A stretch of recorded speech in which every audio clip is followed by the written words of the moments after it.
I'm talking today to Rasha Abdalla, who is a professor at the American University of Cairo. Rasha, how many people use the internet in Egypt and what do they use it for? I think it's about 30 million now, the latest figures, and they use it for all kinds of things.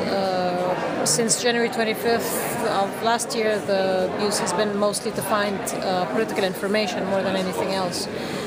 And 30 million is what percentage out of the total? It's about 1/3 of the population. So quite a lot of people. Yeah. And in terms of what has happened since the Arab Spring, what has the impact of the internet and related online activity been? It's been a very rich scene. People use it for all sorts of things. There've been a lot of initiatives that came online. It's used for advocacy, of course, to spread awareness of certain issues, to spread plans about demonstrations and campaigns for particular issues. But it's also been used to spread information about what's happening. Some campaigns are mostly done online. There is one campaign, for example, called "Kadhibun," which basically means liars, and it addresses the army, SCAF. As lawyers, and it's mostly based on videos being produced and uploaded on YouTube, featuring what's happening on the streets and contrasting that with the army statements. Yeah. And they're available for anybody to download, and then they're taken to the streets, and where people just do public screenings of these videos that are available for anybody to use. And what is the reaction of the military to this greater degree of freedom and greater criticism of themselves?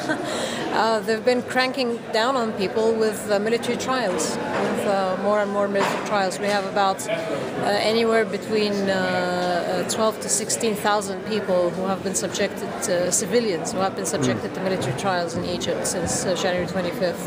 And we're campaigning to get them out because it's not fair to have civilians tried under military tribunals. And what of the safety of those that run sites like Lies? It's a revolution, I mean, anything can happen to anybody. There's no safety involved, basically. And you have a new president, and you may or may not have a government. Right. So what will happen in terms of the internet and media legislation, do you think, going forward? That's a wild guess for now. We're waiting to see the formation of the new government and how that's going to play out. People are keeping the pressures on the streets. We're going to try to ask for as much freedoms as possible, of course. We're not quite sure how the structure of the government is going to go at the moment, and so right now it's pretty much a guessing game. But the one sure thing is that the pressure will be on to get as much freedom as possible. It's very unpredictable what will happen because there is a conflict between two large, powerful entities, neither of which seem to have instincts for freedom. Is that a fair?